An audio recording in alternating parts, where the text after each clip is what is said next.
what was the greatest struggle of transition for you going from this well-known actress to essentially like becoming like a coach in life? I mean, I look at you like a author, coach, mentor, I hate the word influencer, but you know what I'm saying. That is trying to make and is making an impact in people's lives. So like, what was that transition like for you? Or are you still acting? Is it something that you still love, or is that just something that it was a chapter in your life? I still do. I still act. I love it. I'm an artist, and it is the process of acting, the craft of acting is very close to the craft of designing my life that I started as a young kid. I Mm-hmm. imagined myself outside of the experiences I was in. And that allowed me to see myself in a way that wasn't familiar. And it opened up this really cool, unknown possibility world. And so and that's what I love about acting is, you do get, the script and you get the intention, but you get to play a lot within that structure. And that's what I love. So, forgive me, I have my Invisaligns in. Hopefully that's okay. You're good. Sometimes You're I good. feel like a kid that has a lisp, which is, I adore kids with lisps. I'm just saying. It's all good. Fun fact, really random, but my uncle actually was on the board of development who created Invisalign. Oh, Fun fact. really? Yeah, Wow. Well, thank you to yeah, your uncle. yeah, These are yeah, amazing. yeah. Yeah, shout out Unc. He's in where is he at? I think he just moved from Vancouver, BC to the other nice portion of Canada. I can't remember the city, but yeah, so like everybody in our family had them. I wish I had them because at the time I had regular braces and like at night I had the full headgear and the whole bit and I'm just like, God, I look like a robot, Yes, I feel you very know. blessed, very, very blessed. So yeah, so to continue down that road, I do still. I'm particular. I mainly do commercials and advertising campaigns because Mm-hmm. they don't take me away for a long period of time. Um, and I came to a point, and I've always been an adventurer. Let's just make that clear from the beginning. I never thought I wanted to be an actor. I did not grow up thinking, oh, I'm going to be an actor. It was not even in my sphere. Mm-hmm. But it was something that it was an opportunity, and I said, "Oh, yeah, let's try that," and it just worked. I came to a point in my life where, and COVID happened. I knew wanted to write a book. I'd been writing poetry, and I'd been, um, just delving down the path of a writer for years. But it was personal. It was my own business. It was a lot to do with my healing and my own inner awareness and development. Mm-hmm. So I just reached a point where I was like, this is not fulfilling me. This is not fulfilling me the way that it used to. I need to expand my perspective. So when you said when you were talking about how this unknown new adventure for you, one of the things I always ask people, so what are you going to do when it becomes known and familiar to re-excite yourself? No idea. Something will happen, something will show up. It'll be maybe a reinvention of it. You'll change, a perspective. Once you open the door to that awareness, it becomes very clear quickly that your life needs to be filled with this exploration and adventure. The awareness quotient just expands. I need to know more, and I need to be more. And it's exciting. I think it's what life is about. So I reached a point where I wanted to tell my story, but I was afraid to. But my story was inside, just giving me so much grief about not telling it. Mm-hmm. The fear was like, wait a minute, you're not a coward. But you're being one right now in this area. You need to step up and balance this out in your life. And once I sort of made that commitment, people started showing up everywhere in my life. Yeah. They're really great at it, and they inspired me. and I wrote my book, and then I met people. I started coaching and teaching, and it just became, and it was one of those things where it's like, I had no idea I would be good at this. It's funny, you don't until you actually do the thing, Yeah. you know, and then it's like you surprise yourself. And I think that's part of life, right? Like, you never know what you like, what you don't like Yeah. until you experiment. It's much like dating. Like, you don't know. I mean, I don't believe there's specific types for people. This is my own personal opinion, but like, you don't know who you connect with, who you vibe with, who you feel like could be. I still think, and this is so random, but I feel like you're the perfect person to talk to about this. I think it's the strangest thing. Like, I still think it's so bizarre. Like, thinking this out loud and having this conversation with people, they look at me like I'm crazy. But I think it's so bizarre that at some point you fall in love with a stranger, and then that stranger becomes your entire world. Like someone you've never known in your entire life. And then boom. It's like, isn't that surreal? That is gnarly. Like, that is absolutely bonkers to me. Blows my mind. I love my wife. We've been married 12 years. But to this day, I'm like, you're a stranger. Who are you? You know what I mean? Like, I totally hear you. It's wow. And the like, you're laying next to me right now. Like, you, what? You know? So I think it's fascinating. So anyways, going to my point, which was like, you don't know until you know, and you won't know until you actually do the thing or try things or experience things. And so I love that. I don't know if you want to talk too much about this. I'm really curious. But you were able to heal yourself or heal trauma. And I don't know specifically what type of trauma, physical, mental, both, emotional, through nature. Like, what does that mean exactly? Because I was curious when I read that online. I'm like, interesting. Did she like walk on water? Did she immerse herself with the leaves? Did she find some weird ointment in like the jungle of India? Like, what happened here? all of the above as far as the abuse. And Yeah. yes, and all of the above. So the way that I healed myself in nature for a long period of my, pivotal years of my young youth, during some of the worst trauma I had been through, physical, emotional. I come from a family of extraordinarily violent alcoholics and Oh, wow. drug abusers. My grandfather killed my grandmother. Oh my God. Yes, terrible drunk, violent, and at a time when spousal abuse was accepted. It was commonplace. It was Yeah. commonplace, and my grandmother was a victim of spousal abuse, and after one of their altercations, she had an aneurysm and she died. And Oh my God. I was 3 years old, and she was in my world, my mother.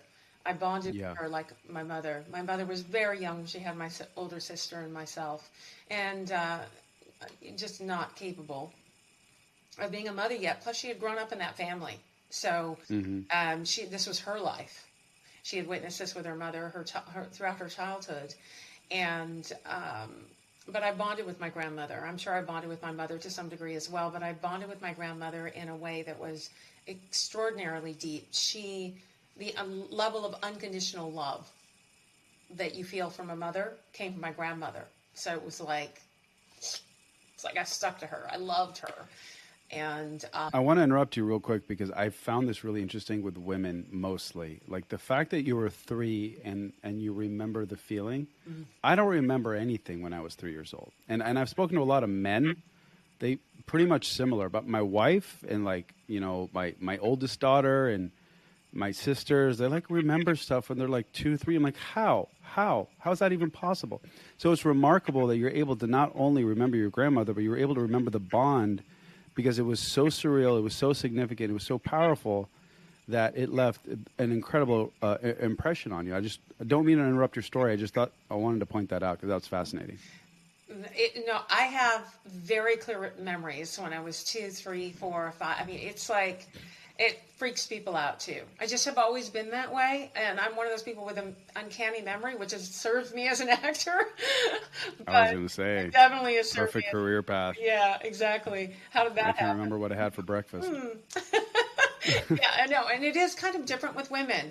And I don't know, Yeah. maybe it's because of what we do, how we carry life, and life expands within us and grows, and Yeah. maybe it's something to do with that and the way we were made.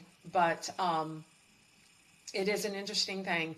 So yes, I had this very intense bond with her, and when she was gone, it was devastating. I spent years, literally years, crying about my grandmother, in such grief. And so during that time, my mother had no compassion for me through that. Was in so much of her own pain, and it wasn't I that was going to say, she didn't want to. She just couldn't. She had zero ability to be there for me. She was in her own recovery, and it was very common at that time when parents had children at young ages, and it was just a different time. And they tended to do what was done to them. They tended to mirror. They didn't have the kind of information we have. Didn't have the ability to access it we have now. And so what I did is I ran away. I was a runner from the moment I came out. I came out early. I was breech, feet first. Let's go.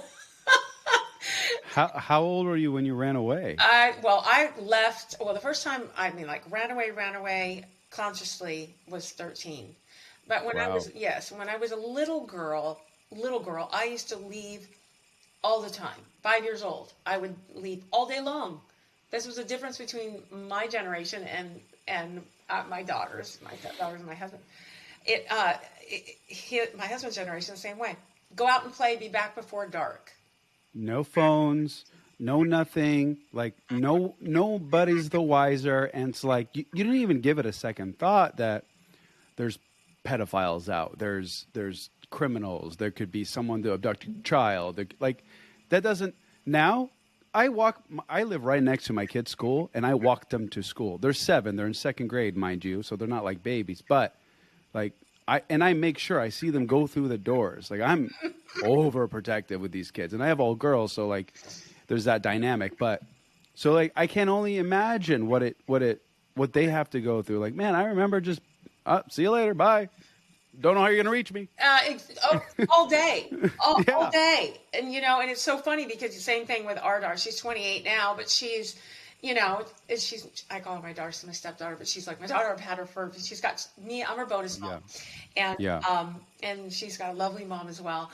And but You're just mom number 2 or mom B. I'm bonus. Yes, I'm. There you go. The bonus, and but she's she's definitely like my kid, and we just laugh about. She's like, you're so lucky, and then at the same time, she loves that her whole life was very sheltered in that way. She has different experience. I mean, she's she's had so much protection. But yes, so I was gone, and what I was doing during those years, being by myself and in nature, like real wild nature, out in the mountains of Santa Barbara, running around, rattlesnakes, big cats, little cats, all manner, streams, rivers, salamanders are one of my most favorites. Predators all over the place, ways to die off cliffs, falling, just ways to die. And tarantulas, and how I just had no fear there. So what I did and how I healed was nature embraced me. I saw in the gentleness I needed in the salamander, the slowness, the way I would focus watching the water spiders playing across the top of the water, walking on water, dancing across the water, playfully, zigzagging across from each other. And it made me giggle. The birds, the trees I would lean into, that strength and solidness, that just that protection and that wisdom. I always felt supported. So there was, and the smell of the grass. I would go and I'd find sour grass and I would eat it. I knew I could eat sour grass and the flowers and the petals from it. Nature showed me what my parents couldn't, what they didn't have the ability to at the time. Their trauma just didn't allow them to. My biological father was adopted out of an orphanage. He was desperately wounded. He disappeared the same week as my grandmother died. My mom left. And so they both were gone in the same week. And then shortly after that, about 6 months later, my stepdad came into the picture, and he was a Vietnam vet. Serious PTSD. Whole other world, and there was just violence and trauma everywhere. Nature, as violent as it can be, is not a violent, traumatic place. It is a place that we're connected to, that serves us, that gives us endlessly. If we just step outside and look, there's something that's going to make us feel awe. There's something there's a gnat. This tiny little gnat's flying around. That little thing can fly. That little thing's flying. And it's like, I can't fly. This tiny little creature that I can't even see, just a little tiny, is flying. It just makes me giggle and things like that as a kid. And what it did is it released me from the trauma. It remapped it through my emotional response. Instead of being, I just resisted being trapped. And I just was very confrontational. I said no, and I ran. And so I started running as a very young child. They were little runaways constantly. Like, how long would they last? Well, it was all day. And then one time I did it at school. And boy, thought I was going to die this day. Did I get in trouble for this one? I think it was in first grade. So 5, 6 years old. It was probably the first time I actually ran away. I had a friend, and it just popped into my mind. It's so funny. I forgot about this. I had a friend that asked me if I would go home with her. And I was like, go home with somebody else? Yes. I want to go to your house, because going home to my house, I never knew what was going to happen. I didn't know if it was going to be a good day or a bad day, if it was going to be I just never knew. And it was never safe. It felt so scary. If you don't mind my asking, and you don't have to answer this, were you abused, or was it just your mom and you were witnessing it? No, my mother wasn't abused. She wasn't abused by my stepdad. No, she was abused by her father. Okay. I was abused by my mother and my stepfather. Oh. Yes. My mother was violent like her father. And she drank. And she had, she was doing what a lot of people did, is they just did what was done to them. Without the tool of self-awareness, without the understanding that your job is to do something different. Your job is to see it, acknowledge it, make a different choice. It takes work. It's hard. It does. It is difficult, and I can only imagine as a child, like, how that shapes you. I mean, because you seem lovely, and just like pure joy, and I can't picture the trauma. I can only see like happiness and fulfillment and love, and which obviously you did your part, like you were able to essentially, like you said, remap, rewire. And when you say nature, the way that you're describing it, the way that I see it is like you're witnessing life take place, like real life. You get to see, animals or creatures basically hunting for their food, to, mating, to just drinking some water, or whatever the case may be. Like, you're just witnessing life. And I think what is interesting is that you're present, and you're able to be present. So you're able to just take it in all at once as it is. And I can picture it, which honestly is a beautiful thing, because like, if you look at what we do in today's world, we're constantly behind screens. I mean, we're behind a screen right now, but we're constantly behind screens. Our attention span is out the window. And there's so many different distractions, and there's, like, the screens is a big one, but then like we always have like all these, I have this, I have that, I have this, I have that. I've got to go. I got to go to this appointment. I got to get groceries, and got to pick up the kids from school. And then I got to do this. I'm like, whoa. Like, I truly believe that like people who have, because I'm one of them, like attention deficit disorder, things like that, I don't even think it's a disorder. Like, the more that I look at it, I think that all of this stuff was brought on by the the craziness of the world that is today. I don't think we're designed like that. I think we're designed to like do three things. That's it, literally, and that's hunt, eat, and fuck. Pardon my French. Yeah. Like that. That's it. I really believe that. And then obviously like survive and whatnot. And then here we are, like, been thrown into this modern civilization where, like, you're pretty soon going to have like a barcode in your palm that you're going to scan. You know, like, God forbid. And it's like, if I'm already having like this much anxiety, like, what is it going to be the next 20 years, the next 30 years for our children or children's children? Like, it's that, in my opinion, is the epidemic. So without getting too far, I just wanted to mention that because I just think it's beautiful that you were able to be present, that you had so much self-awareness at such a young age, that you're able to escape that and not get into anything damaging. Because, like, you hear stories, people who come from broken homes or homes where, you know, their parents were abusive or on any regard, they end up picking up a habit or you know, a drinking problem where they repeat the same mistakes, right? And you were able to break that cycle and look at the life you were able to amass. Like, that's a beautiful thing. I think you should be not only congratulated, but you should be awarded like the coolest medal in the world. I don't know. I'll make it. I'll send it to you. Please do.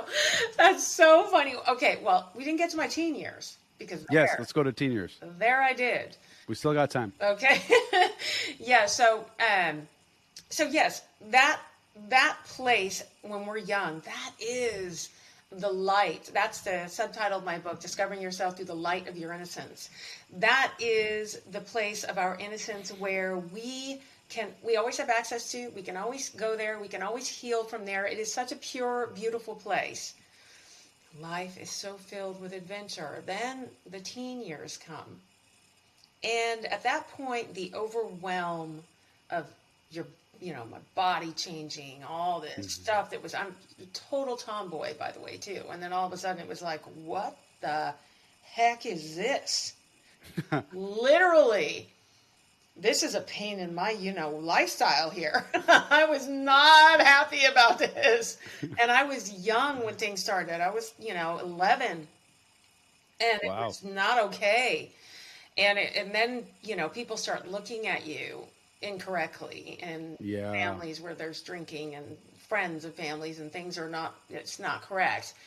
That is a time where I went through some really challenging experiences and I started using. I started the impression. There's a thing I say, all my kids know this: water on a rock, at least groove. And so the environment we grew up in, it's like water on a rock. There's a groove. There's a groove from that environment. How we choose to either fall into it or re-groove it, see the groove, experience it, and put our own water, our own river on it, and start changing the way the trajectory of that groove. That's something that I decided to do when I ran away permanently. I ran away the first time at 13, like legit run away. You have to drag me back by the police, halfway house, that whole situation. Again, at 14, it just got really, really bad in my house. And I was not capable of not confronting. I was in so much pain, the overwhelm from what was going on in my head, becoming a teen, and the dysfunction in the family. It was just too much for my mind to handle.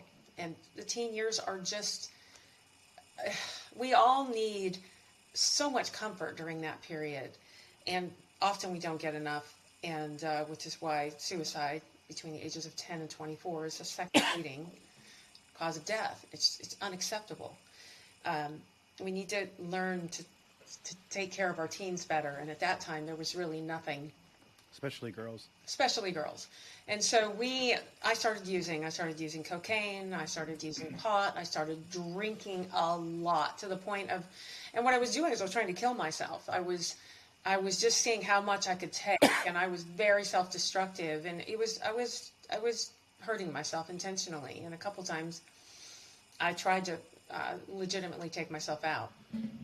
Really? Oh, yes. And it was during one of those experiences that I heard a voice.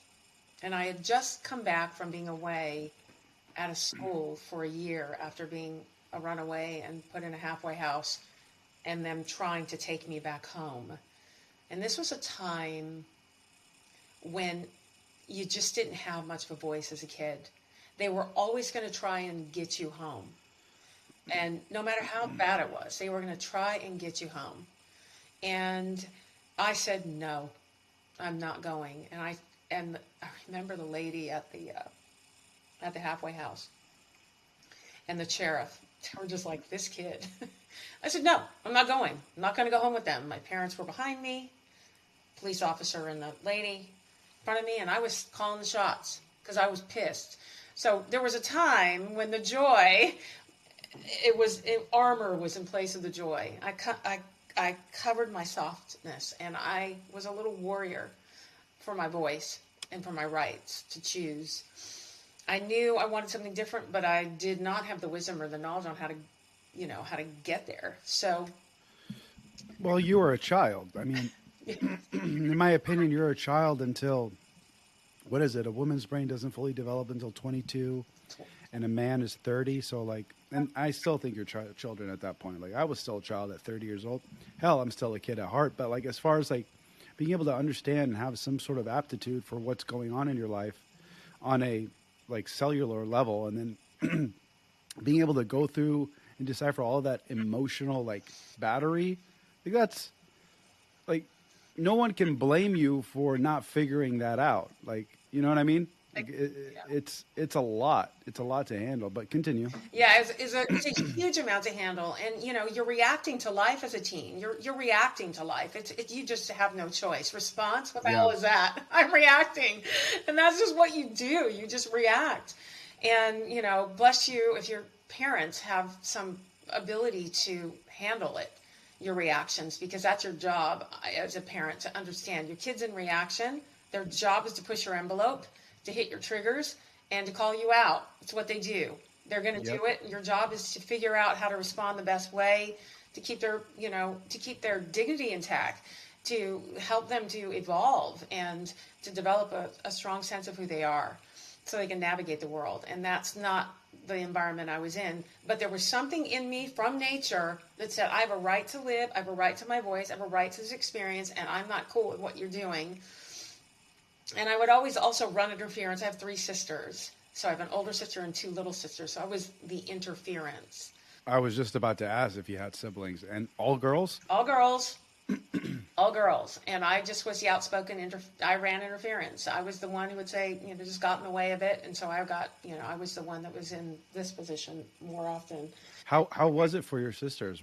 Was it as dramatic for them as it was for you? In the how I, not physically, but how I look at it, that dynamic is that it really is a dependent on the person's makeup, who they are, what they've asked for, how they engage the world. My sisters have all had drug and alcohol, and if they aren't still, they've been seriously wounded by their addictions.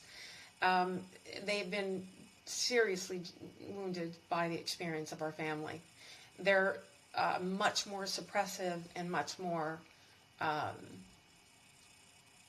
just much more suppressive and numbing it than I was. I had a voice of confrontation and a voice of choice from a young age, and I just chose myself rather than the safe route, which is shut up and do what I say or else. And that's, I didn't have the disposition for that. And my sisters numbed themselves, and so they have suffered terribly and still do. So, it really is how we're made up and what we choose. And, my heart breaks for my sisters all the time. So it's all of them are struggling. All of them to this day. Yes, they've all been through the same issues. Not as much physical abuse, but the same emotional abuse, which sometimes is so much worse than physical. You can watch a bruise heal, but if you don't have the tools or the willingness, the want to go in there and find the bruise inside yourself, inside your body, inside your spirit, and heal it, as your loving parent, as your loving,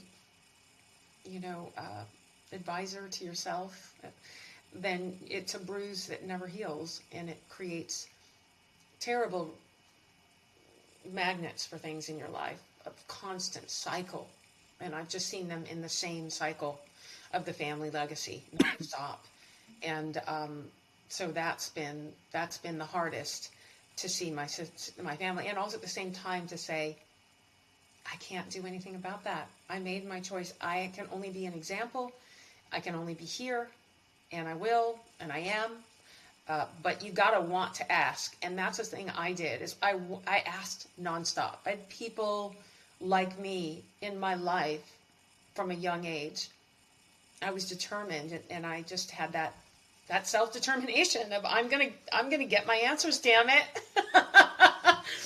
And I'm not going to take these drugs. I don't see anyone in my family that's on alcohol and drugs that is happy. They're all so tragically sad and pained and violent, and or killing themselves or have killed themselves. And I just didn't want that. I saw the opposite in nature, which was just all this life, like you said. It's just life happening, and I knew it was a part of that, so I went there. And so I left when I was 13, and then went to a private school for a year in therapy with a bunch of, misfits, as the misfit toys is what my friend calls it. We were all wounded, struggling children that had been through violence and difficult families and or social society experiences, and we all found ourselves there together. And then I went home after that. Things were supposed to change, but I was just too big of a mirror. My no was too much from my parents, and so I left permanently at just a little older than 15 and moved to Los Angeles and got emancipated at 16 and had the blessing of a family that took me in and let me live with them and helped me get emancipated. And I started therapy when I was 14 at that school, and I never stopped. It just So what happened after you got emancipated at 16? Just real quick. Well, I worked. I went to college, junior college, studied child psychology and psychology. I wanted to know about myself. And then I was, as they say, discovered by a photographer at 17. And thought he was a pedophile, told him to bleep off and get away from me, because guys who looked at girls and said they were pretty were not guys to be safe around. When I was, it was my history. It was like, no. And so I told him to go away, and eventually the lady that I was living with and the neighbor said, no, he's a neighbor. He's really nice. He's a legit photographer, and maybe you should try. Maybe you should try, let him take a picture. And I said, okay, as long as a friend of mine comes with me, and I did, and it just kind of rolled out from there. It just became like an experience. The one thing I always did is I embraced adventure and opportunity. That never stopped from being in nature. How old were you when you got approached for the photography? 17. Yeah, if I was your dad and that was my daughter, I'd be like, get the out of here. My 22-year-old, now she's technically my stepdaughter, but I don't believe in step in this family. Exactly. It's probably part of my heritage. I'm Lebanese. But I remember, this isn't to make you sad or anything, but one of my grandfather's last moments on earth, my twins had just been born. I think they were maybe 6-7 months old at the time, just fat, round babies. And he said to me, one of the last things he said to me was, he said, never treat her like she's any different than those two. And I already have that, that's instilled in me. But for him to say it, I don't know, in his final moments, because I think he passed a month or two after that, was really, it really resonated with me. And I instinctively never treated her differently. I'm actually probably harder on her than on the twins. And that's only because she's older and I have high expectations for her, because she is a lazy 22-year-old, but when she puts her head down and actually does what she's supposed to do, she exceeds her own expectations. I'm like, this is the time to you have all the energy. Like, how are you tired? Like, I work 16 hours a day. How are you tired? You know what I mean? Like, come on, let's go. Yes. But I adore her, and so like even she, the whole point of that was, she was like, well, I wanted to do modeling. I'm like, abso-fucking-lutely not. That's not happening, especially in today's world. I'm like, why? So some freaking psycho can ask for like a foot picture and let him pay you $100 for? We're not doing that. Sorry, no. So like when people always ask me, it's like, how is it like you just have a house full of girls? I'm like, well, I work out and I'm going to get on steroids when I'm on 50 years old so I can look like this. And I just need to bulk up. I need to bulk up and have a bunch of guns in my house, and I think we're set. Exactly. That's pretty much it. So, so I can only imagine. Maybe back then it wasn't as like crazy, Oh, it was crazy. like especially like now with like social media. Like you get a picture and it's like, Oh, God forbid, where is it now? it's insane. Well, I didn't have any parents at the time. I did, but I was emancipated. I And didn't. I yeah, was my own adult, but I was, yes, so young, and I had my shield, my armor at that time. I was very yeah, guarded, smart. and yes, in that way, very guarded. But I eventually did, and then I was bored. I was like, "What? Okay, I'm supposed to just sit here." Take pictures of me. What is this? So I ended up, it ended up evolving, and I got into it for a while. Then I got really bored, and I worked in graphic design, Mm, and artist through and through, and so I loved that. And then I jumped back into it because the acting, the commercial stuff started kicking, and I did a couple commercials in Europe, and I got to go travel. That is something that, and I just moved to Italy. And people were like, and I was 18 when I first did it. They were like, "You're moving to Italy? Aren't you freaking out?" I was like, "No, I had no." what's holding me back here? Yeah, what's holding me back here? Exactly. Yeah. It's. I had this nature that what's out there is a lot more adventurous and fun and exciting than anything that I knew. And so I had wonderful experiences. So I was really blessed that way, and a great experience in Italy. And What a place to be. yeah, just love. It's like I was so drawn there. I still am. I love Italy. Um, so yeah, and then and then it kind of evolved from there. I got into the acting side of it, and I used the same tools. The tools that I redesigned my life as a kid in nature came in handy as an actor. I was like, wait a minute, this is very similar to my imagination, except I'm applying it to this person. I had this really developed imagination, so it was kismet that I was drawn to it, and so I had and have success and love it, and it just is part of my nature Hmm. to create in that way, and I used what I learned as an actor to help further refine how I wanted my life as I was coming out of, it wasn't like it was suddenly joy, joy, happy, happy. I went through all manner.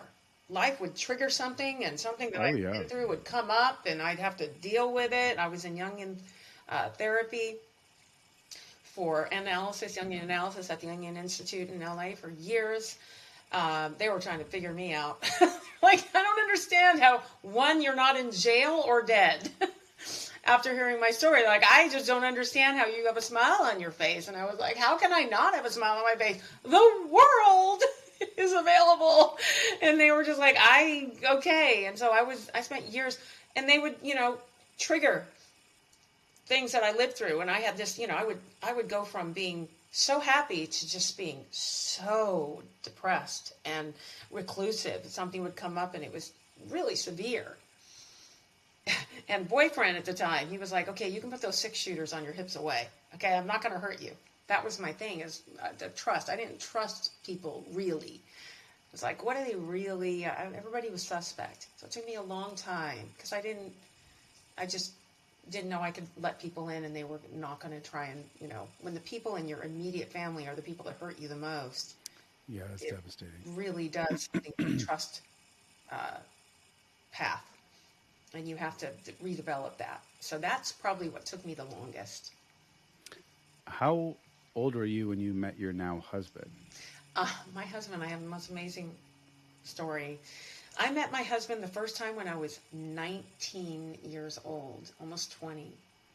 Wow. And he worked at a modeling agency I was with That's funny. as, yes, their CPA. And I, at 20, have had a CPA. So he became a friend of mine who I tried to set up several times with friends of mine and could not see him for the life of me as a partner in my life, my dream. Mm-hmm. For 11 years, we were friends. You're kidding. No, 11 years. Did he like you? Like more than a friend? He did. He told me, I had and always knew. And I was like, I always had such great, he was the one person, this is really interesting though, he was the one person I did trust. The one person naturally trusted. We'd have these long conversations. I have no skeletons with this guy. He knew everything about me, all the crazy relationships, previous marriage, I always went out with, okay, I'm just going to leave that part out I'm going to be on the phone I'm going to call for another hour. But, my relationships were hilarious. And he, Did you go out with cartoons? Just curious. Well, not really. I went out with musicians. Ah, yeah, I know all about them. Yes.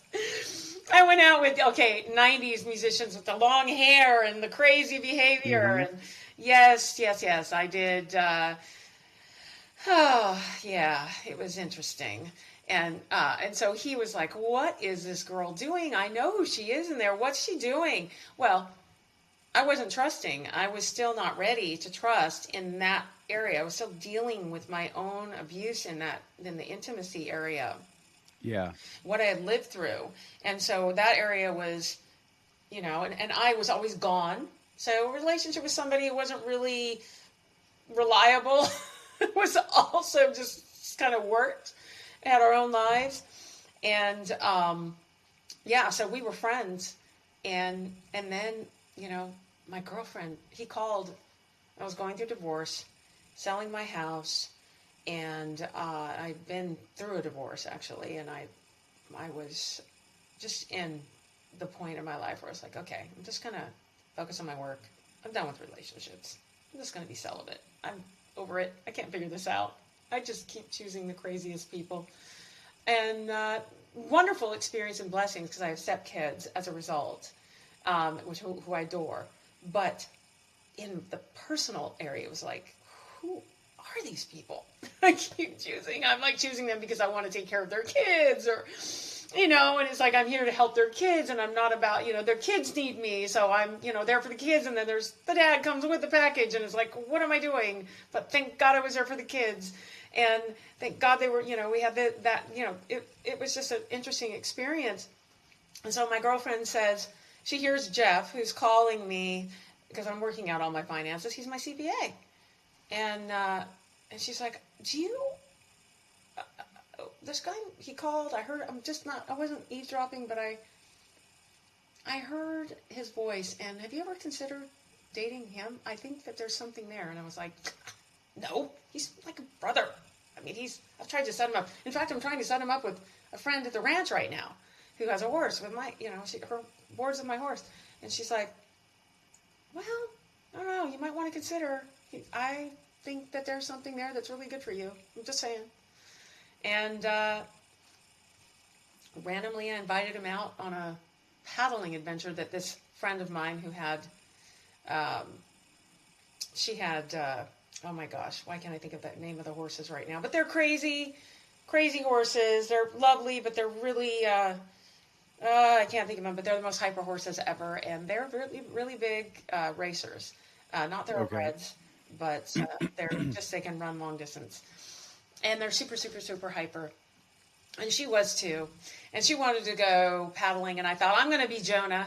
This girl's nuts. I'm going to either be in the middle of the channel and we're going to be floating and it's going to be a rescue. And I just happened to be talking to him that day. And I said, I'm going paddling. And he goes, oh, out, like, what kind? And I said, in the ocean, in Malibu. I'm terrified. The girl I'm going with doesn't know what the heck she's doing. But I said, yes. And he goes, you never paddled? And I said, no. And he said, well, I said, have you? And he goes, yeah, some. And I said, okay, well, please come, because I would like to make it out of this alive. And so he came. And he's actually did more than some. He's an outrigger paddler, a competitive world-class paddler who paddled. Wow. Yeah, the Molokai opening. And Humble. yeah, he's very quiet about all that stuff. But he did the Molokai Open for 20 years, which is Hawaii. It's one of the biggest outrigger paddling races in the world. And we're talking, huge, massive waves. And so he was there, and he came. And I saw a side of him that I'd never seen before. And I was like, oh, my goodness. I wonder, my girlfriend, wow, he is such a cool guy. And it just kind of evolved from there. And he is the love of my life. He is just like, we are the best of friends. And he's the goofiest, funniest, silliest guy. Gets me 100%. I can spin all I want. He gets me. And he knows everything about me. There's nothing, and he just, and it's one of those relationships. And we do the same thing that you just, at the top of this interview, we do the same thing. Sometimes I'll look at him, I'll go, who the heck are you living in the house I inhabit? Yep. It's like, and he looks at Absolutely. me, same thing. He's like, wow, this is so weird. It's really weird, and not to like sound super corny, but like when my wife and I were dating, I was miserable. I was running my family's business, which was the car business, and it was long days, and you never had a break, you never had a day off for years. And I don't know how the hell she stuck with me during that time, because I hardly saw her. So the moments that I did see her were like I treasured them. And like I would literally tell her, I'm like, I cannot wait for the day that you and I get to wake up next to each other every day for the rest of our lives. And I knew it within like, I don't know, maybe like a couple months of dating her that was going to be it. And like the first 2 months, we didn't even see each other. Like it was we met on Facebook, just so you know. And we just built a friendship. Literally, we just talked every day on the phone or via like chat, G-chat. It's like the old school way of doing Messenger. Yeah. And we built our relationship strictly on friendship. We got to know one another. It was like 2-3 months, actually, now that I think about it.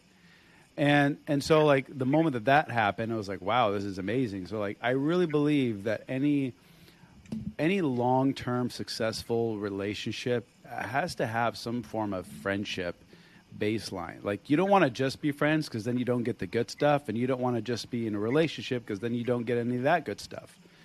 And so it's like, you how do you have a relationship with someone where you can't be authentically you, and like to not feel judged, or to not be ridiculed, and to just be. And I think that's a beautiful story. The fact that it was an 11-year gap, and then all of a sudden he turns out to be the love of your life. Like, you can't make that shit up. That's pretty cool. So I applaud you both. I think that's wonderful that you were able to both realize that and build a loving and lasting relationship. I think that's awesome. It's inspiring. It was a trip, and you're right. I tell everyone now, they're like, because when people meet us, they'll say, "How long have you guys been together?" And we'll be like 21 years, and we've known each other for 34, and they're like, "What? I thought you guys just got married. Like, you're so goofy together." And it's like, well, and I was like, what is that? And I said, we were friends, and for a really long time. And I just have to say, don't hop in the sack with the person you meet right away, because that just, can I say the word? You can do whatever you want and say whatever you want on my podcast. Okay, that just fucks everything up. No pun intended. There you go. It just, you heard me curse like 6 times. Okay, well, I don't know. I just. Fuck, shit, crap. Who cares? Okay. I'm not going to say Ricky Gervais's favorite word, because he's one of my favorites ever. And, oh my God, I love him. That guy's a cartoon. Oh, he is a cartoon, for sure. Yeah. He's genius, though. I don't know if you've seen Afterlife or Derek. I have. just genius. He's a brilliant man. He's so I brilliant. agree with you. Just absolutely love him. But yes, that's everything. That's everything to be friends first, and to get past the point where you're just itching to be together that way. Let that go and get past it.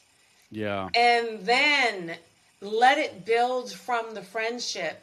I mean, there was a point where I was like, this is this, what is this? It was so unfamiliar because of that part of my life having been taken from me at such a young age, not ever knowing what it felt like to give myself to somebody.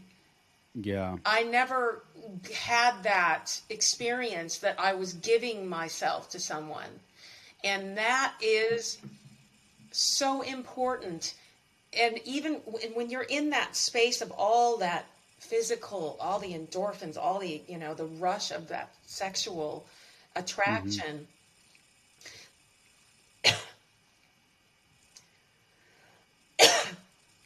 give me a second while I choke. You're good. I'll edit that out. You're good. Unless you want to leave it in there, and I'll just remix it. I just swallowed. The thing about Invisaligns is sometimes they cause this. So when you're in that sexual drive, just all those endorphins, all that energy is just like bursting inside you. You aren't giving yourself from your heart and your mind. Your body has just hijacked you. And you aren't in charge of that. And as a woman, when you allow yourself to not step in the responsibility, it's our responsibility to say, damn, this feels really good and I really want to give into my body right now. And it's a man's too. But the woman tends to be more damaged by the relinquishing this responsibility than men do often. Yeah. Is when you don't step in there and say, hey, hang on, I got you, we're not going to do this right now. And you let your body hijack you into that kind of intimacy, which is what I did for a long time because it was taken from me. That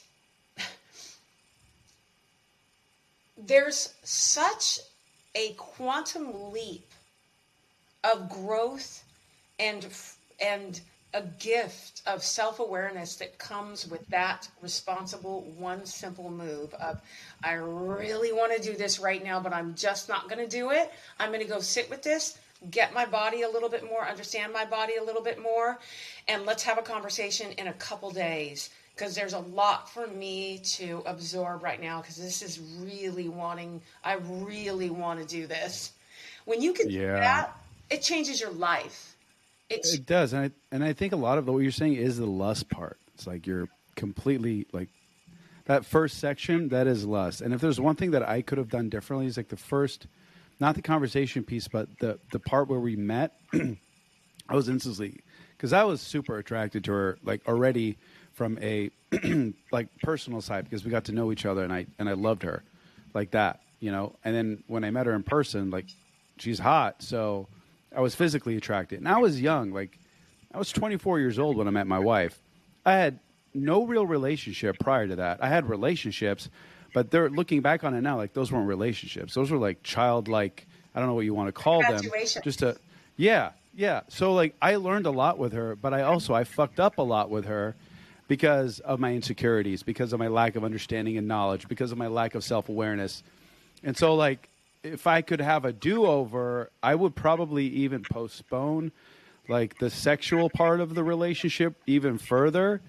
Or at least not be so, like, because I was literally, like you just bred a horse and he's ready to rock and roll. Like, it was just, I couldn't do anything. It was this beautiful woman and she's right there. And like, because like I was never one to, like I never really dated. I had girlfriends. I was never one of those guys that just like played the field. It wasn't my thing. I don't know. I'm just not wired that way. I don't give a fuck who believes me or not. I'm just not. And so like when I build a relationship or like I have some interest and there's some form of chemistry, that's when I like start to have those feelings. And it was like I was hypersensitive with her. It was the most I've ever experienced. And I don't think I've ever told her this. And it was so crazy. I didn't know how to respond to it. So it's like what I felt here and what I felt here and what came out was like this weird jumble of words that came out as this like little insecure boy who had no idea what he was talking about. I don't know how she stuck around. I have no idea. Maybe it was my goofiness. I really attribute it to that.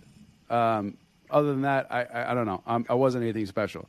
I was just, stupid, ignorant kid who had no business trying to be in a serious relationship.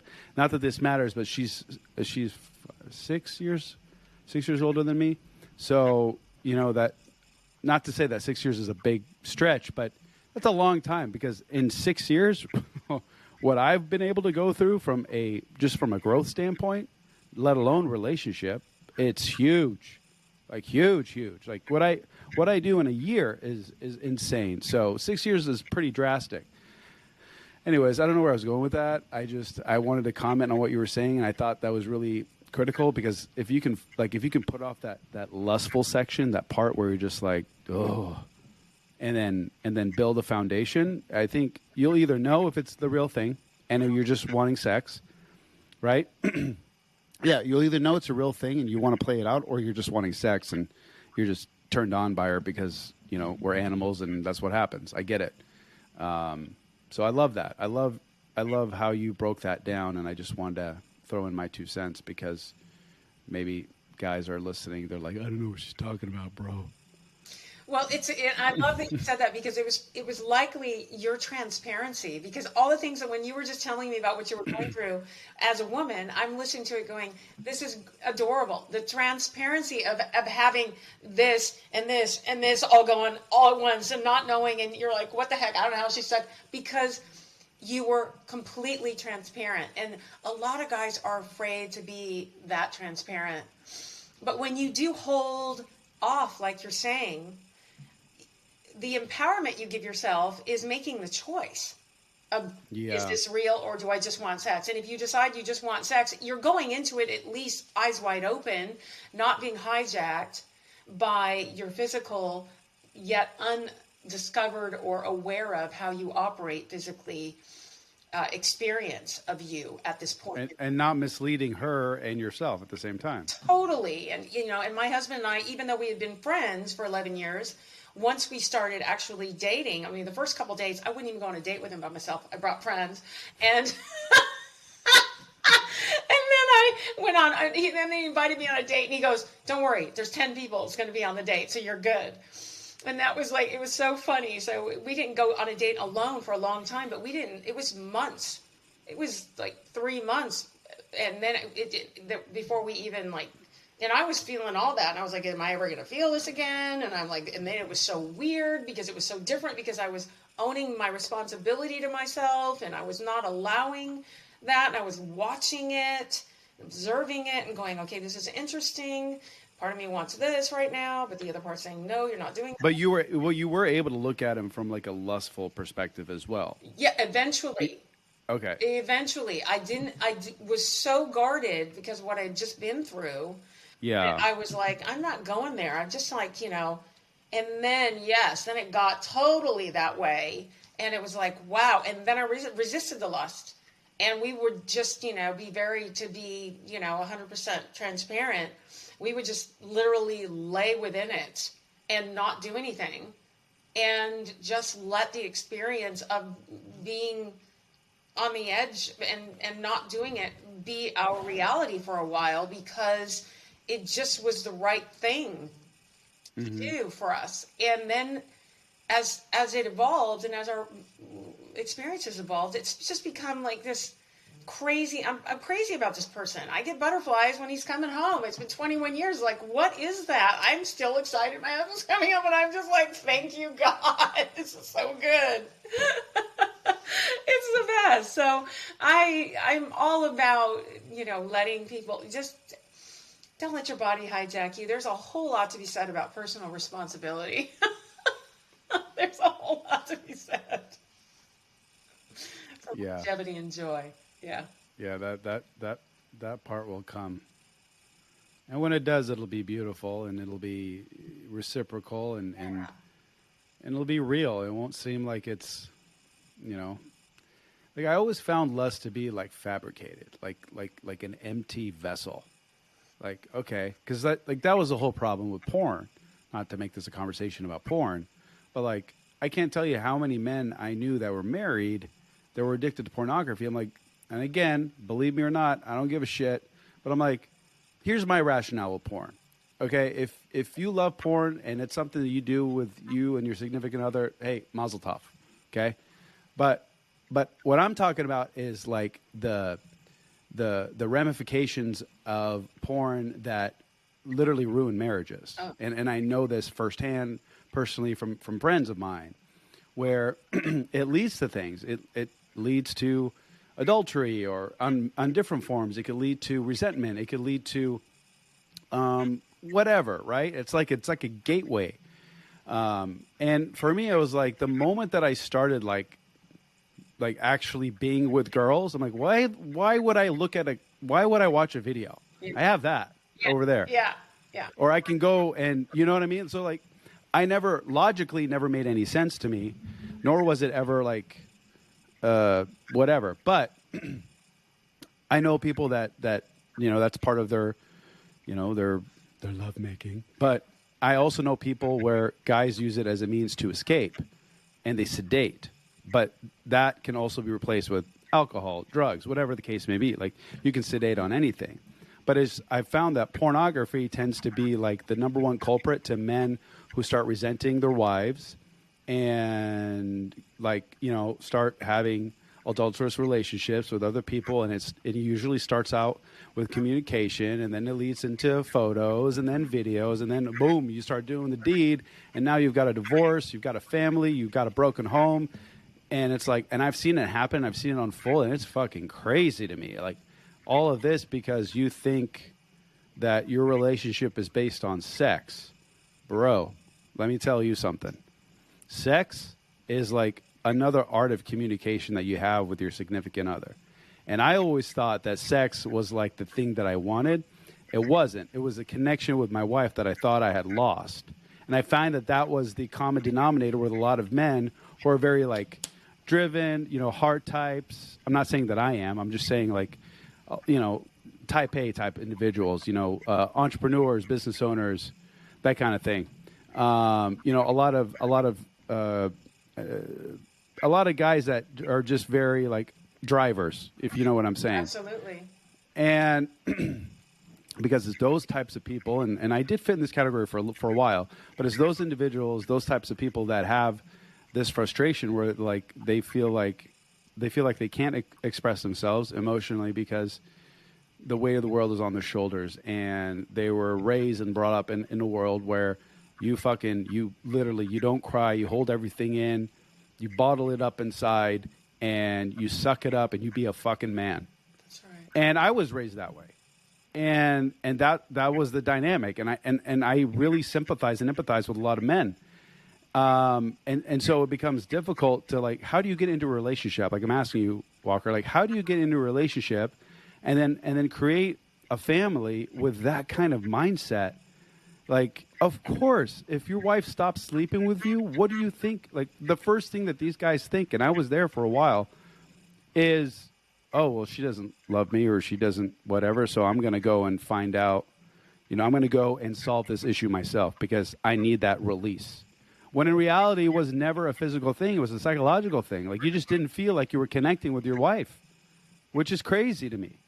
I love the way the statement, the title you gave it. It's another form of connection and communication with my wife. It is so much a communication. It is so much a communication. And that's why, like, when you said it's a gateway, I agree. It can be, disappointment. What are you disappointed in? What are you overwhelmed with that you're not communicating with, that you're denying this level of communication with the person that you love the most? Because that person gets you. you're not accepting you possibly, and that's why it's so much easier to allow somebody you don't ever have to be responsible to communicate with you on a very superficial level and just give you a release that in your real world requires a vulnerable acceptance of where you are in this moment. So it's perspective, and it comes full circle right to what you just said. What kind of, I mean, it's indicative of where we are as a society. What kind of an experience are you giving people when you tell them that they have to live within this box? Women have to be this way, men have to be this way. Like you said, you described it so beautifully. No wonder our younger generation is saying, excuse the fuck out of me, but I'm not a her, him, none of your crazy shit. I'm going to be the non-binary, because what you guys have decided and what I don't want that label on me. I want to experience my life and figure out what feminine, masculine, or non-binary is, so that I can find my own identity. And I think that comes from just generations of this labeling that has given so much pressure to men and women to live within that paradigm that doesn't work. It doesn't work for this evolving connection. Sex is not something that just stays static. You do it one way, the way you did when you first met, and that if it's not that way forever, something's wrong. No, it needs to. It's a communication that is ever evolving. That's why I love how you said that. I appreciate that. I wanted to ask you a clarifying question, and again, if this anything you want to take out, we'll take out. Not a big deal, but this was interesting that you mentioned this, and the reason why I'm bringing it up is because I fucking agree with you wholeheartedly, which is exactly what you said. Kids are so fucking confused right now. They have no idea what to do, and they're raised by men like that. They're raised in families. And they end up being so all over the place. And I don't know if it's boredom. I don't know if it's confusion. I don't know if it's a combination of the two. But now you're creating like sexist. Like what like, listen, if I will respect your wishes to be called whatever it is you want to be called. Cool. You want me to you want to be labeled as, a lamp? Hey, I'll call you the coolest fucking lamp in the world. That's your business. What I have a problem with is societal law and societal standards for our children. And it shouldn't have to be so, like, you don't have to necessarily be pragmatic, but at the same time, you don't have to be so far optimistic in creating these nuances of gender identification, because of the fact that we are in a society that, I don't know, maybe it's like we went all the way to the right. You know what I mean? It's like, okay, so we're going to let wife beat her, be fine, abuse your children, cool, smoke while you're pregnant, drink while you're pregnant, fine, all that kind of shit. And then it's like, oh, we go all the way to the other side of the freaking ocean. Like, what the fuck planet are we on right now? Yeah. You know what I mean? Absolutely. And forgive me if I'm, overstepping on your beliefs or your friends or whatever. I have friends that I identify as that. I get it. This isn't a disrespect thing. This is just like, where are we going as people? Yeah. This is too much. Way too much.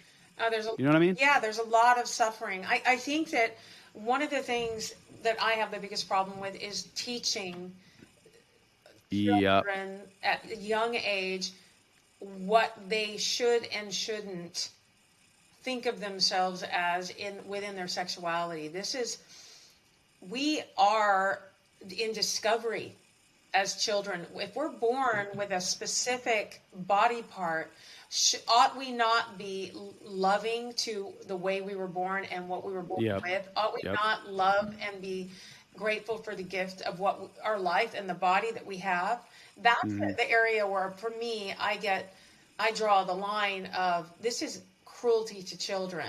They need to just be kids. Don't tell them that they now have to understand all these different pronouns and all this at such a young age. Grow up and they want in their teens, and they decide, in their late teens, look, I have always been uncomfortable with this. I mean, if that's what they say, I've always been uncomfortable, and they have the mental capacity to make sense of it, then I think that you're on. But they don't, though. They're children. Like, I understand there's always that variable, but like, I'm sorry, you're not going to be a 5-year-old and you're telling me that you think that, you should be a I don't know, Decepticon. Like, No. Like an Autobot, whatever. You don't know. First of all, you don't have the capacity emotionally to understand. You don't have any kind of worldview and knowledge to be able to. It's like, okay, there's a difference between knowledge and wisdom. Wisdom is the accumulation of knowledge over years and in perpetuity that has been actually had some sort of practical application in your life. You saw it, you lived it, you witnessed it, whatever the case. You don't have that until you've actually lived. That's right. Like, you have to actually spend years on this earth in order for you to formulate any kind of perspective. Yeah. So when it comes to like a child being able to identify something like that, that is bonkers to me. And then the fact that you were wanting to teach my children, whoa, now we have a problem. Yeah. That is my biggest problem. That is mine too. And so I think it should, number one, not be in school. Kids need to be kids, and not indoctrinated into belief systems, because that is not cool. And it's not just in this arena that we're dealing with, indoctrination with kids in schools. That's a whole other conversation. Right. The lack of freedom for kids to be kids and discover their aptitudes, their strengths, and not be, directed and herded into specific overburden of information, emotional information. Well said. Is really not cool. And when they come into their teens, which again is a really volatile time, and so you can't just say, okay, here. I mean, I don't agree. I mean, you can't. Some people do, and I'm not saying, I'm not condemning people that do, but I'm saying it's a dangerous and slippery slope when you let your teen say, well, I don't identify as I identify as this, and I know I'm this, and you don't take the time to educate and show them both sides and walk that road with them in a way that's really about personal responsibility and awareness. When you just say, okay, and you don't show the negative possibilities, you don't show both sides. You need to show both sides. There are stories after stories after stories of kids that have gone through, the medical. Like a sex change? Pardon? Like a sex change? Yeah, like a sex change, the medical, all the drugs, and have committed suicide as a result of what it's done to them mentally. Well, no shit. You're pumping yourself up with hormones either to get you to have more testosterone or more estrogen. Like, it's not natural. It's not. And the fact that but here's the thing. Part of it is that you put your child into this, you allow your child to walk into this, and schools will hide it from you, which is crazy that there's any kind of school rule where your parents aren't welcome. Yeah, we're going to have like a series, like a 3-part series, you and I, and I'm not taking no for an answer. I'm just letting you know right now. Absolutely. You're going to have to make room in your calendar. I don't know what to tell you. I'm here with you, absolutely. Okay, continue. Yes, but the fact that this is going on and parents are saying, okay, because they're so overwhelmed, and I understand the overwhelm, but your responsibility is to educate yourself. Find out what the influences are on social media. Find out the stories, both sides. Look up the positive stories, and the not positive, and make sure your child has a full base of information, because your child is going to be on this planet. The future belongs to your child. They're going to be on this planet without you. Yeah. As Khalil Gibran said, you are the bow, they are the arrow. You're the quiver. You shoot them off into the future. What you strengthen them with and teach them how to look at both sides, gather information, make a responsible, informed choice. If your child still comes to you after several, a year or two of really educating themselves on it, and says, this is who I am, it's what I want to do, it's their responsible adult choice to make, then they want to make that choice as an adult, let them make that choice. But when you let your child make that choice as a child, and you don't take responsibility to at least help them walk an informed path, then, you're doing I think, potentially a disservice to your child, because, I have some of my closest friends are gay and have been since the day they were born, know it, and were born in a generation when it was completely unaccepted, got married, tried to live the lie, and said they couldn't because they were gay. When they said enough of that bullshit, I'm okay with being gay, and I'm okay, and the world's going to have to be okay with me too. Their lives changed, and they're incredibly successful and wonderful, amazing human beings. And that's their, that's their experience. I think it's terrible to be railroaded in either case. It's something that you have to have information on, and as a parent and as a school, for God's sake, back the fuck out, excuse me, of child's well-being. They need to. They really do. I just had this conversation about, I forget what it was.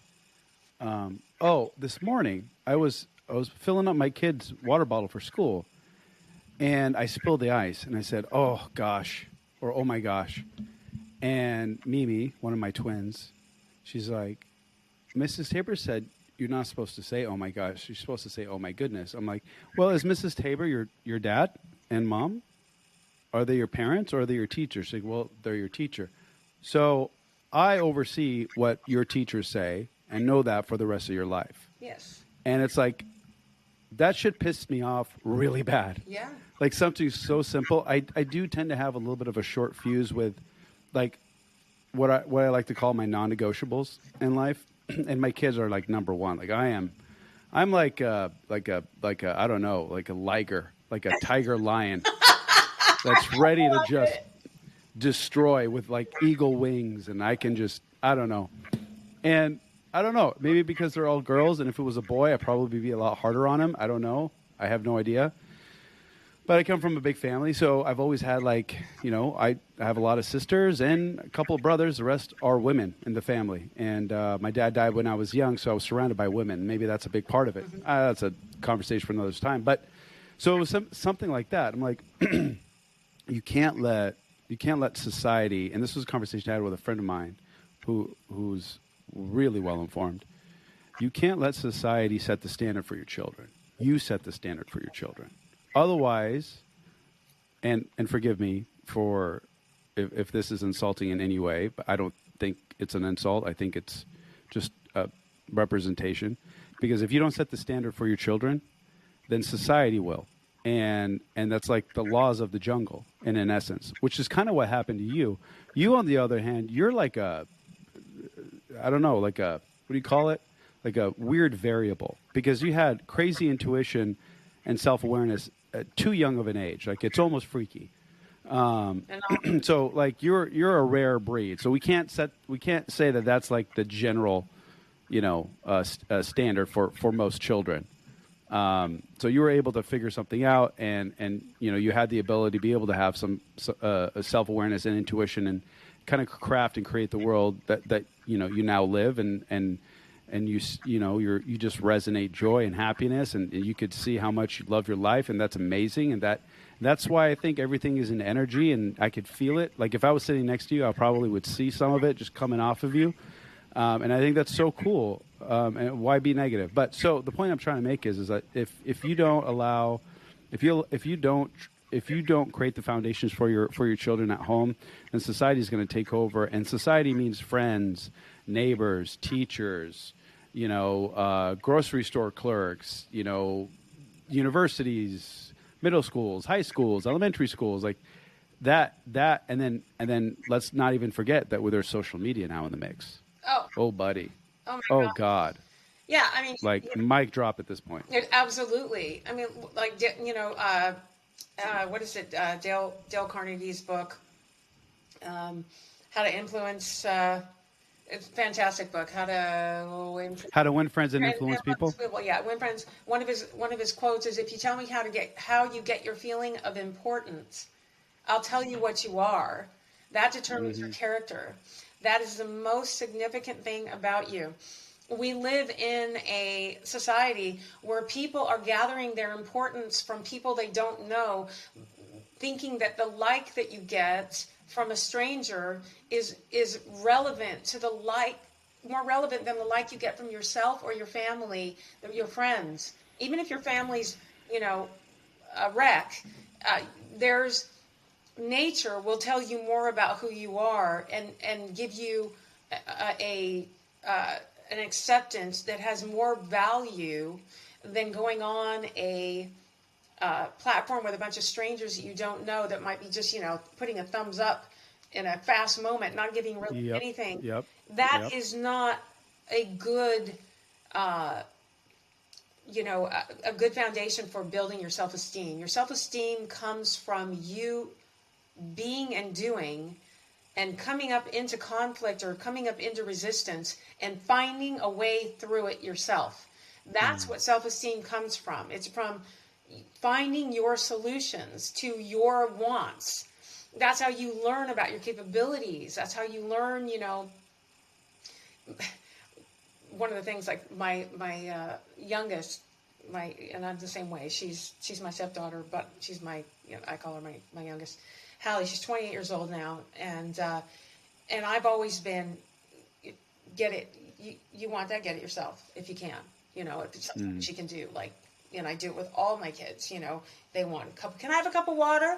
I'll get the cup, put it down on a shelf they can reach, put the stool, let it sink, and let them get the water. Well done. Because if I'm doing it, they're not going to ever realize they can do it. And self-esteem isn't about what people tell you. It's not from the outside in. It's from what you discover from the inside out. And that's what your energy is on the outside. That's what you bring out.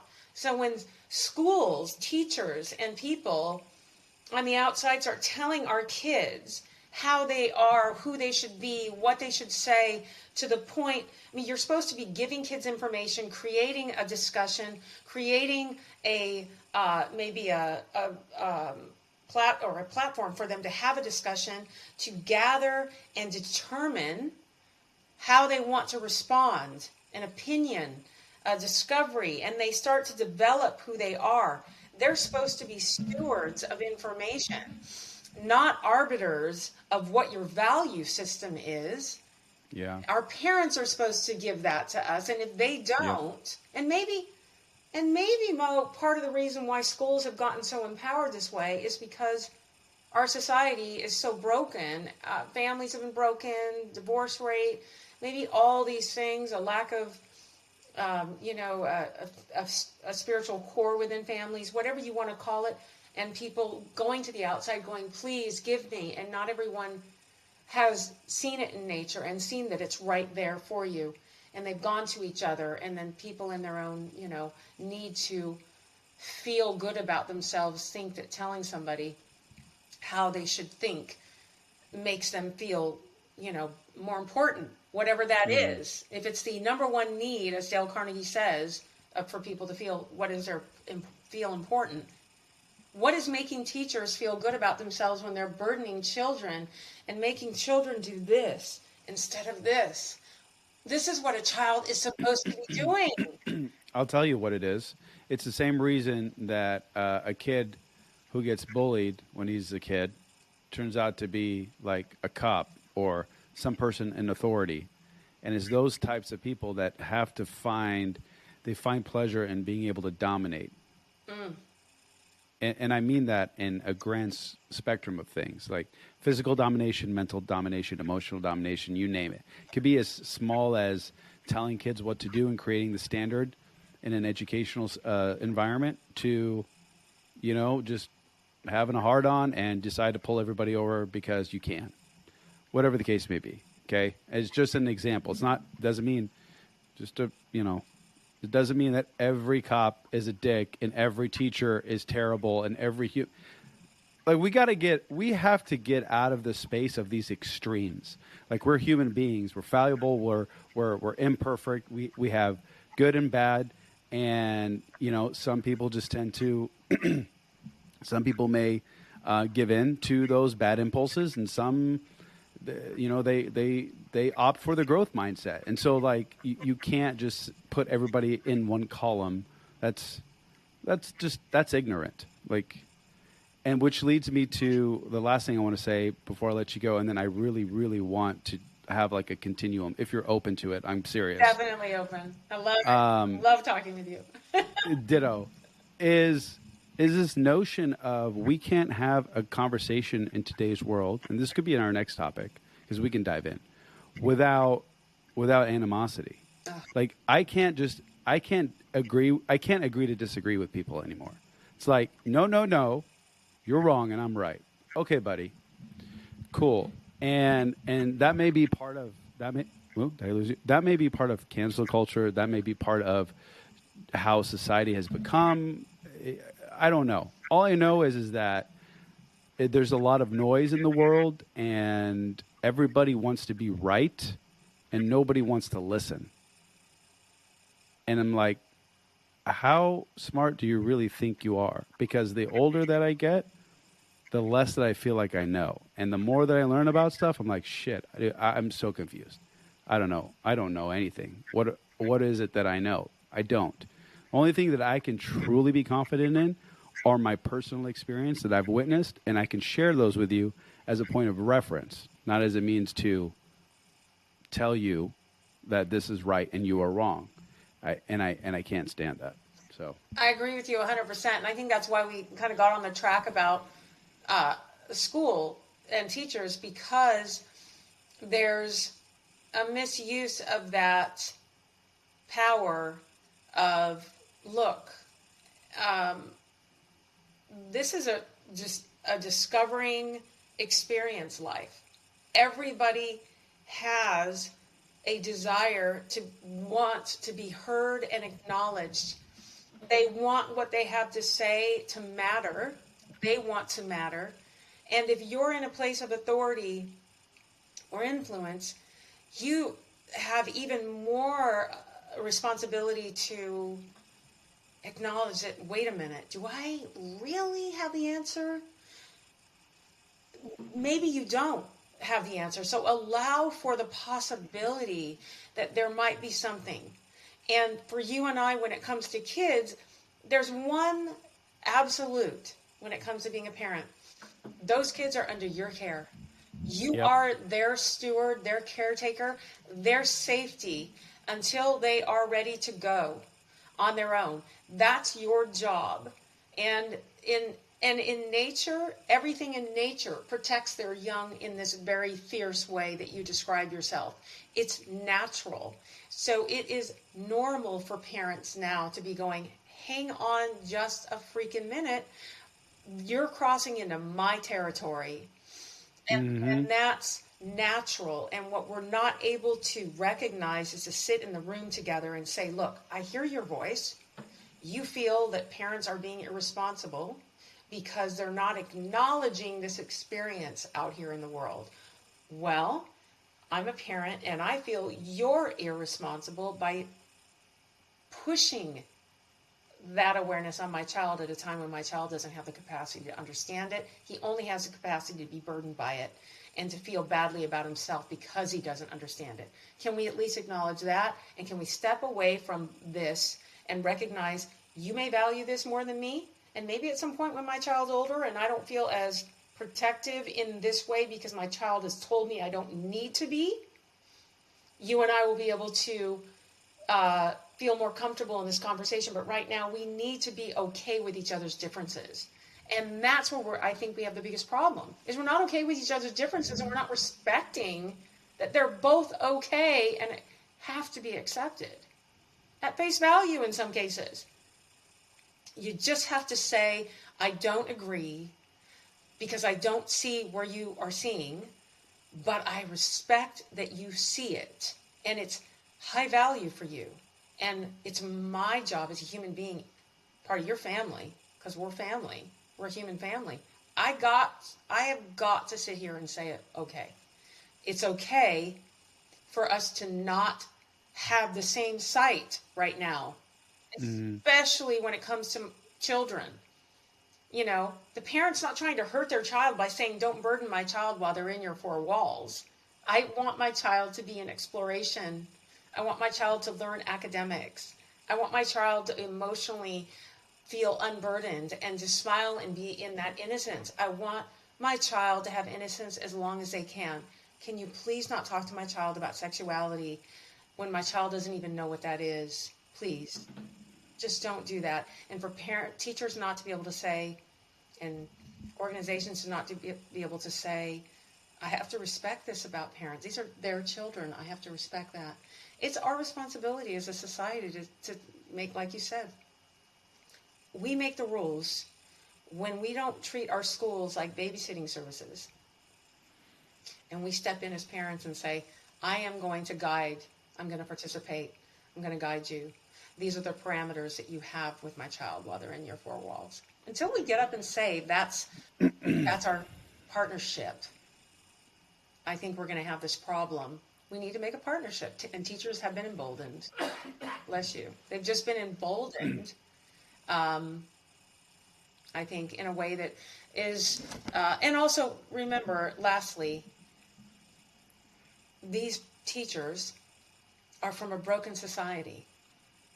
The teachers that are teaching now come from a warring society, World War II, the Vietnam War, divorce, well over 50%, alcoholism, spousal abuse, chauvinism, discrimination, all manner of society issues that they've dealt with. And they're now teaching with all their baggage, trying to find a way. I understand that, but I still think that's an excuse. Here's why. You're a kid. You're a perfect example for this. You're going to prove my case right now. You're a kid. You come from a broken home. You have the worst circumstances, worst environment. And you can't just, you go through life this way. And you're constantly making excuses. Okay, now you're 35. And you're still playing the victim. And you're still blaming it on your old circumstances and your old environment. And this isn't to disrespect anybody. This is just to prove a point in the fact that you have absolute control. You are no longer it should be in like the victim mentality, because at this point, if you're a grown, fully grown, developed adult, you cannot keep making excuses for yourself anymore. You just can't. You can't play the victim. You can't say, oh, woe is me. You can't rely on the past that created this mindset. Like, there's a lot of people that I know that have had horrendous upbringings, like horrendous, from death to murder to rape to abuse to you know it. And you're an example. Look what you were able to do. You said, nope, no. I'm going to create my life. I'm not going to play the victim. I'm not going to let that rule over me and control and dictate the way that I live my life. Fuck that. And so, yeah, they may have all of these things that have happened in their life and their family's life, and it's part of the stuff that they collected throughout their existence, and it stays there. But to be able to use that as a means of an excuse, that's bullshit, and I don't buy it, nor do I agree with it, and nor do I think that is any kind of justification for their mindset and their mentality. And I'm a big advocate, and I've personally here locally, and you'd be surprised how angry parents really do get, and how it's almost like mind-numbingly, like it blows your mind, like how much these teachers really believe. And like, what's the term I'm thinking of? God, what was that term? I just had it, and it was going to be a perfect example. Hang on. Oh, that they believe and they drink their Kool-Aid. You know how they drink their Kool-Aid and they believe they're. Yeah. It's insane that they are so. It's like, how do you believe a lie? You only believe a lie only because you've been telling that lie for so long that it becomes your version of the truth, and you cannot have conversations with those people because it's like they're already like their vision of the world and how it is already a fallacy. And it's the same kind of people, no disrespect, that you see driving around with a fucking mask on with their windows rolled up. I'm sorry. I have an issue with that too. It's not very safe for you. I agree with you there. That blows my mind.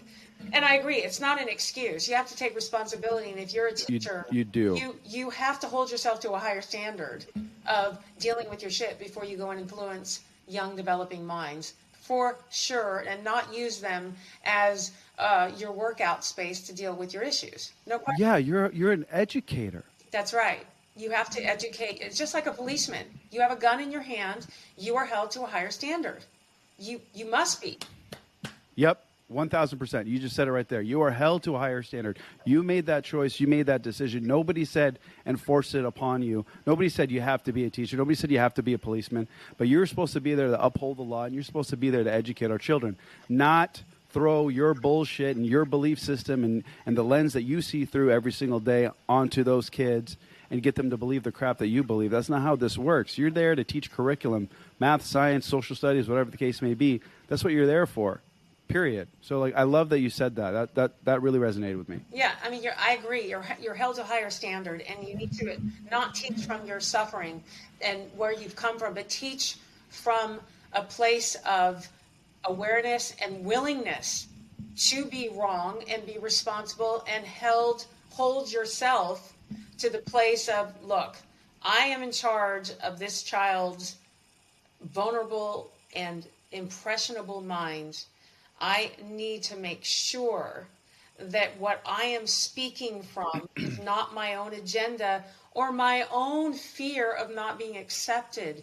That's when you see people in the Kool-Aid thing. I think there's a natural innate desire, and it's within our psyche, to be accepted. Getting drunk on your own Kool-Aid. That's what it was. God, that was bugging me. Sorry. Yes, no, getting drunk on your own Kool-Aid, because not being accepted is one of the most terrifying things for people. It's in our DNA. If we did not group think when we were in a tribe and we were ostracized, it meant death. Oh yeah. It meant death. You were going to die. You would not survive. So not everybody's a leader. Not everybody's an alpha male or female or alpha beta. There are leaders and there are followers. And when if you're going to be a teacher, you inherently must be a leader. If you are not a leader in your nature, then you got to be on constant self-awareness of, okay, am I teaching this from my desire to not be wrong, to not be accepted, to have somebody point me out, to not be agreed with, to not be a part of the team, to not be a part of the group? And I think that's what happens a lot is there's it's like a giant bullying sphere. As if you don't agree with this group of people, then you are going to lose your tenure. You're going to lose your benefits. You're going to lose your job. You're going to starve. You're going to die.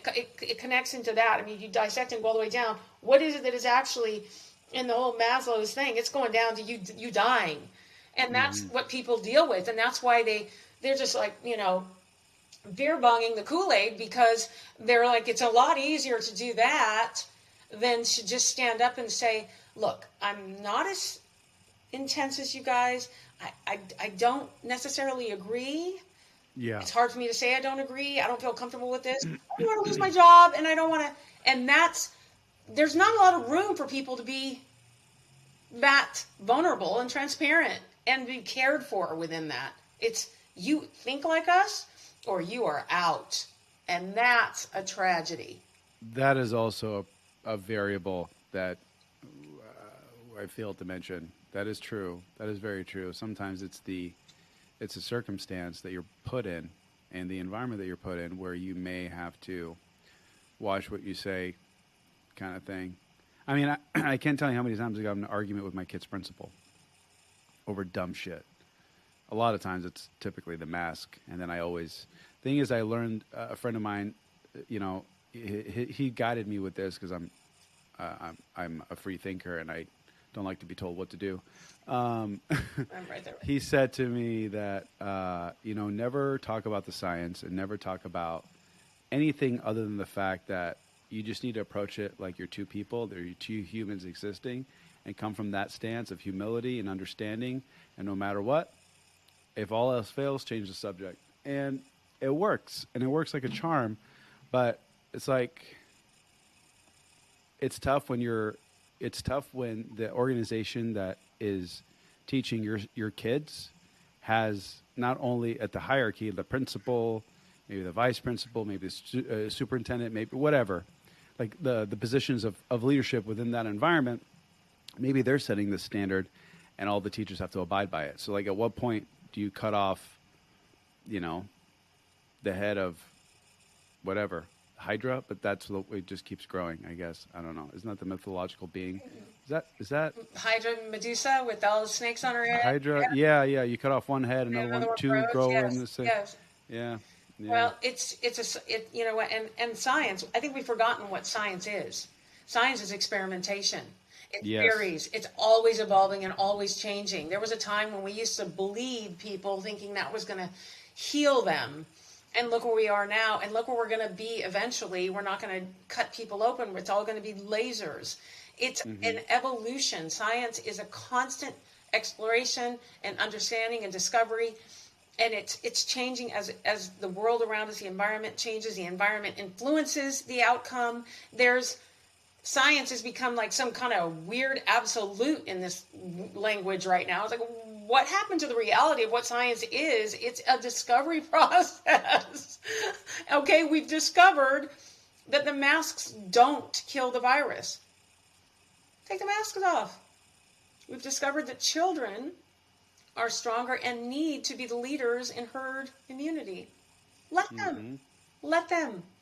And we've discovered that viruses become more virulent when they aren't fought through the magic and amazingness of our immune system that isn't understood completely by science, because it's so intricate and it goes after the variant so quickly that we don't even see it happening. As a virus morphs and changes, our immune system goes, oh yeah, mother effer, oh yeah, oh yeah, oh yeah, and does that. And then that's how kids create this herd immunity, is they just, and it dilutes and dilutes and dilutes and dilutes, and then eventually it's so irrelevant, and then another one comes along. And that's how we're designed.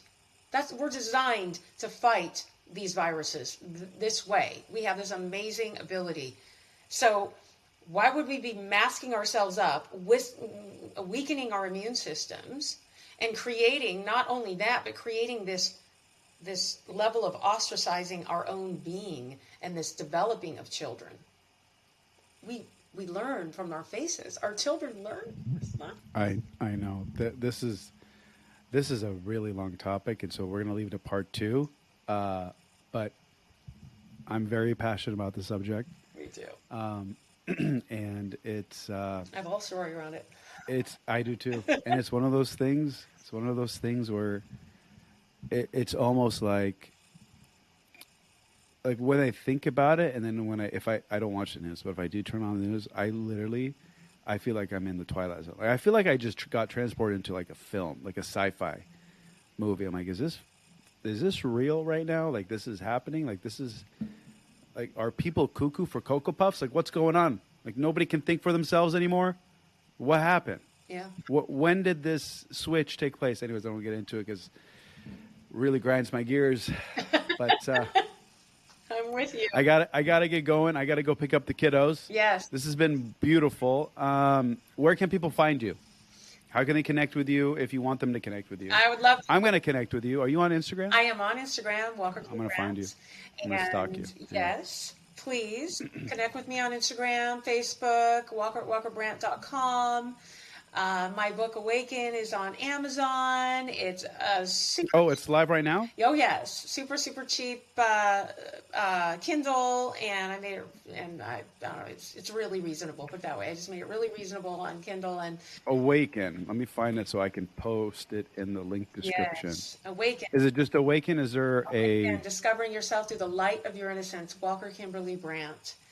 And so reach out. I would love to have, and I can't wait to have another conversation with you. This is so we touched on so much, and there's so much expansion that we can go into.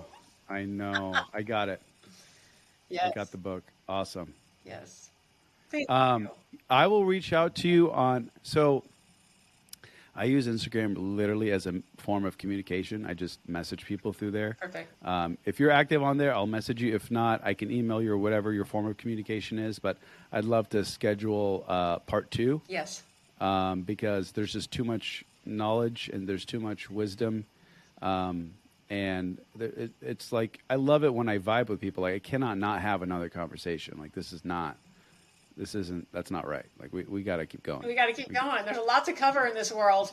Yeah, yeah, absolutely. And lots There's of fun just stories. I mean, there's just so much more. Yes. yeah, and I want to hear them, and I want to hear funny ones, crazy ones, Oh, wild ones, yeah. No. gnarly ones, out of this world ones, and Oh, there's so many. ones that make Really you shed a preparing. tear. Exactly. There's ones that I've never